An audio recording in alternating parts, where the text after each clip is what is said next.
Hey everybody, it's Jason from the Texas Gun Vault, and once again it is Sunday, and that means it's time for the Texas Gun Vault Poll Question of the Week, a weekly vlog that I put out where I ask you as my viewers and subscribers about something that deals with guns, gun culture, current events, politics, news, or maybe something fun like EDC that I want to get your thoughts and opinions on. And this week's question deals with the ones that got away. Those guns that you may have owned in the past that you sold for whatever reason and now wish you had back. But with that said, let's dive right into this week's poll question. This week's question is more for those people in my audience that are collectors. I often hear when I review a gun that they wish they had not sold the one they had and regret it. I know in my personal collecting I have bought many guns and rarely have sold any. I was curious if any of you felt the same and want that one that got away back or had the same buying habits I do. Have you ever regretted selling a gun? Or are they just tools and nothing special and you just want the latest and greatest ones on the market? If you do regret selling any, let us know what they were in the comments below. In both the capacity as a firearms collector and a YouTuber, I hear this all the time. Man, I wish I wouldn't have sold that. Or I bought that gun for X price back in 1979 and then I sold it and now it's worth so much money, I wish I could have it back. Or I thought it was a piece of junk back then and now they're really collectible, really valuable and I didn't know what I had and now I can't get it back. I hear it all the time. And luckily and fortunately for me, I don't think I really have any guns that I've let go that I truly regret. I've sold some expensive guns, I've sold some collectible guns, but normally every gun that leaves my collection, which is a very rare occasion, is for a very specific purpose, and that I'm selling a collector gun to get the money to buy a collector gun, and it's one that I want more than the previous. And over time, my thoughts and opinions have not really changed on the guns that I have sold. But as a collector, typically, when a gun comes into my collection, it stays there, unless it serves absolutely no purpose. I'll give you an example of a couple of guns that I have sold. One is a Walther CCP. I wanted one of those so bad because I love the HKP7 and I have 3 of those in various configurations. And I was like, man, I really want to get that Walther with that delayed blowback system that uses the gas piston. And I bought it. And then I realized this has possibly the worst trigger ever. It's not very accurate and is honestly not very well built. And even though I have a modest Walther collection, I don't really want it in the safe. It's taking up space. I don't enjoy shooting it. I'm not going to take it to the range. I don't think it's that high quality of a gun, and I sold it. I haven't regretted it since. The person that bought it really wanted it. So I gave them what they wanted and I got what I wanted, which was more money to put back into another gun that would make me happy. Another gun in the past that I sold that some people say, I know you regret that, was a Colt Python. Yes, it was a 1978 production, almost in pristine condition. I think it only had like 25 rounds through it. It was a 6-inch barrel and the bluing on that gun was absolutely pristine. I purchased that gun, I don't know, maybe about 8 or 9 years ago for $1,400, which at that time to me was a lot of money. But I sure wanted that Colt Python and I was a huge Colt collector. Well, I still am. But then HK came out with the HK SP5K and I wanted one of those. So I sold that Python for $2,600 about 3 years later after buying it for $1,400, and I got the money to buy the HK that I wanted. I have never looked back. As much as I wish I could own both of those, well, I could go out and buy a Colt Python now. Well, I'm not really that much of a revolver guy, and you know I'm a huge HK collector. So for me, the SP5K has a better spot in my collection, and I don't regret selling it, fortunately. And I've really gone back in my mind going, well, did I sell this? Did I sell that? Do I regret? And fortunately, I don't really have any regrets, but I know you guys do. So let's see what you guys had to say with this week's results. And with only 613 votes this week, we have, yes, I have sold many I wish I could get back today, 19%. Yes, only 1 or 2 I regret, but I don't lose sleep over it, 41%. No, I only sell them for a reason or when I want something new, 30%, and something else, explain in the comments, 9%. The results were actually kind of what I was expecting. I knew there were some people out there, for whatever reason, as I said, maybe they fell on hard financial times, or when they were younger, they just didn't know what they had, and they sold a whole bunch of guns, and now they truly regret it. But I would have to say most people have that one or two that got away. But then there's the people that kind of annoy me because they're fellow collectors. And when I say annoy, I don't mean I'm actually upset with them. It's just, as a collector, we're always looking for very specific things. And we all kind of find each other at gun shows, or they contact me through YouTube and so forth. And the problem with collectors is we don't sell anything, but we all have what each other want. I get asked all the time, hey, will you sell that particular HKP7? I'll pay twice what it's worth. And I'm like, no, I'm not going to. But I'll tell you what, will you sell that gun that you have? No, you're not going to sell that one. So it's like this endless loop of us asking each other, hey, I really need that to complete my collection. Will you sell it? And the answer is no. I know a couple of people here in the DFW area that have incredible collections. And they have 2, 3, 4, or sometimes even 5 of the same gun. And I've approached them, hey, I just want one of those. I can't get them anywhere else. Would you sell one? No. Okay, I understand because I'm a fellow collector. It's the thrill of the chase, I guess. But sometimes you come across one that's owned by someone that maybe not cares about it, and you're able to pick up a great deal. So as a collector, I understand that side of it as well. But let's go through each one of these and I'll give you guys my thoughts. We have, yes, I have sold many and wish I could get back today. As I said, I know there's a lot of people. Normally, those are the people that have been in this collecting business for a long time. These are the old timers, I'll call them. I'm not calling you old if you happen to be of a certain age. I'm just saying you've been collecting for 40 or 50 years and you've probably bought or sold hundreds of guns, and you go back and go, man, I wish I had those 5 or those 10 back because maybe I bought a Norinco AK when they first came on the market. And then everyone says, oh, those are Chinese junk. Who wants a gun made in China? And now after all of the changes in the laws and the import bans and actually finding out that those Chinese AKs are really good, you're like, why did I sell that and sell it for as cheap as I did? Because now that AK you may have been able to buy for $300 back in 1990, well, it's going for like 5 or 6 grand today. That's better than most investments, and you're just kicking yourself in the butt over it. So I know probably the people that are like this are the people that have been in it for a long time and have seen all of the different fads over time.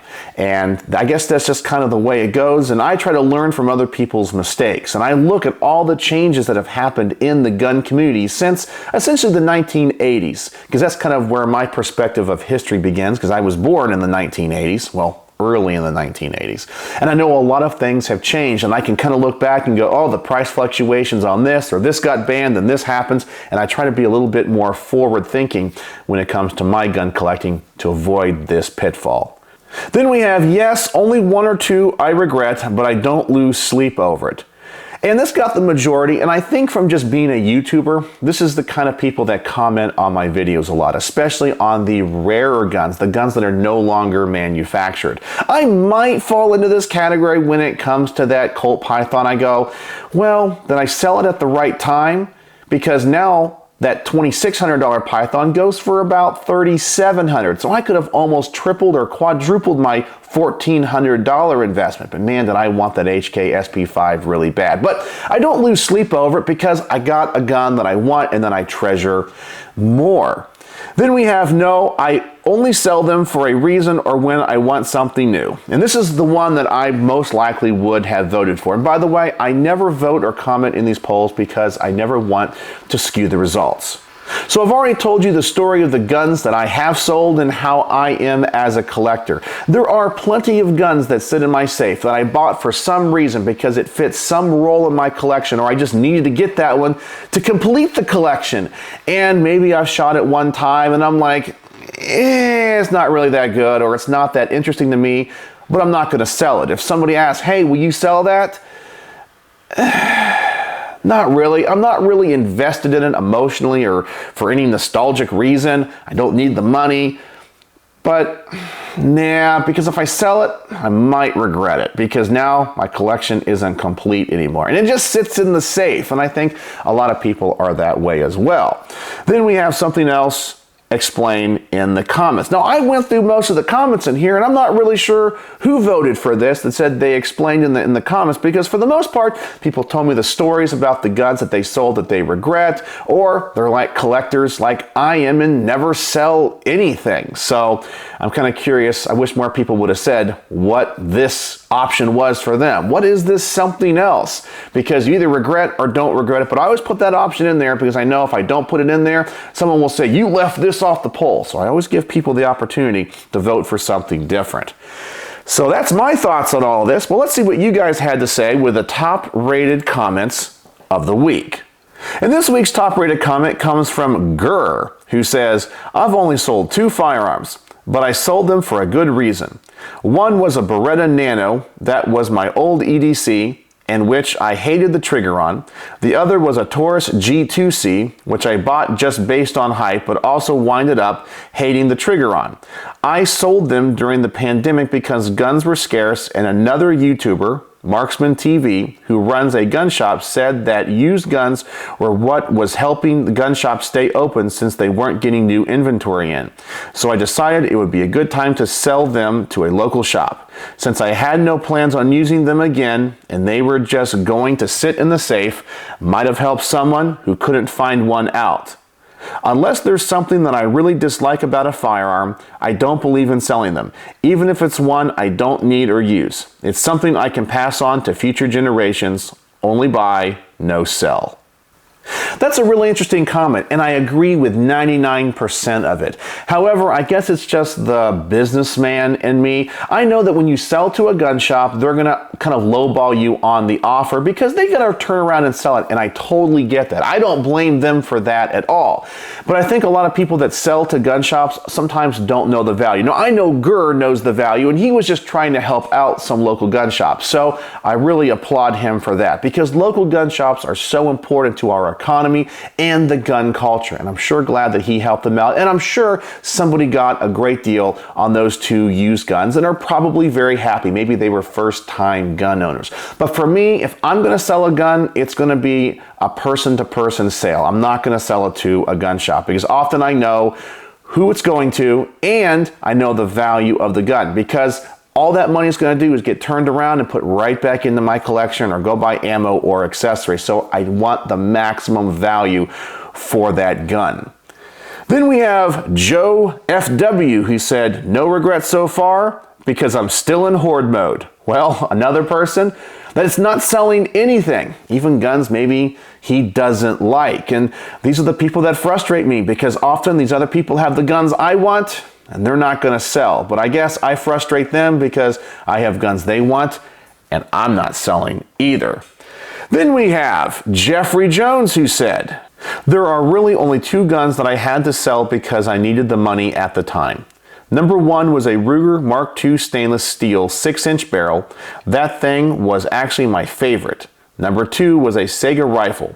Plain Jane when I bought it new for $300, but had to sell it at the same time for the same reason as the Ruger. I tricked it out nicely and it was a thing of beauty. Tried to replace it a while ago, but now I can't afford one. You know, I have a very similar story to this because I bought one of those Sega 5.45 by 39 rifles before they got banned, and I had no idea the ban was coming. Literally the day I did an unboxing video of that AK-74, the Obama administration banned the importation of them from Russia, and then the prices went. Now, I didn't pay $300 for mine. I think I paid $700 for mine, but now to find one in that condition, man, they go for a lot of money. I sure lucked out on that one. Then we have Gurr6637. I'm assuming it's not the same Gurr. First one was GIR. This is GRRR. It says, don't plan on ever selling. I have a Smaug mentality when it comes to my collection. Oh, the dragon from The Hobbit. Yes, well, I know a lot of people, we just like to collect guns, and obviously people that follow my channel, because that's kind of what my interests are, obviously are collectors as well. And then finally we have Black Moss, who said, I had a K98K that was brought back in pristine condition after the war, and at some point tastefully converted to a hunting rifle. I say tastefully because as a collector, I prefer to preserve such firearms as close to their original state as possible. But there was something special about this one. It's sadly the one that got away. Well, that is a really cool and historical rifle. I do have to say, maybe I should do a poll question in the future on this, but I have never understood the whole sporterizing of military surplus rifles. What's wrong with the original configuration? Now, I am not a hunter, so I can't say, but it always saddens me when I go to gun shows and people have sporterized military surplus rifles. Rifles that may have seen battle, things that were really special and rare, and they cut up the stocks and they do different things and bend the charging handles, and I don't understand that whole culture that surrounded the sporterizing of military surplus. What was wrong with the original? I would think that a rifle, especially a bolt action rifle that was used in the military maybe 100 years ago, is probably very suitable for hunting, just the way it is. But I never understood that because I don't like to deface history, and I look at guns as pieces of history. They're amazing machines that can say so much about the history of civilization and mankind, and also remind us of the past so we can go into the future with a better mindset. They're just symbols of freedom and history and human engineering and genius, and I don't want to deface any of them, especially if they have historical significance. But maybe somebody can tell me in the comment section below what the whole thing was about, and maybe I'll do a poll question of the week in the future about it. But there you go. That is the Texas Gun Vault poll question of the week. My thoughts on collecting and almost never selling, and luckily not having any big regrets. But I am so sad that so many of you have the ones that got away, and I hope that one day you're able to reclaim them for yourself. So let me know what you think in the comment section below, and do you really regret the guns in the past that you've sold, and have you learned anything from them, and now I guess are like most people that commented on this poll and are just hoarding them? You can't regret something you never sold in the first place. So let me know what you think in the comment section below, and as always, thanks for watching.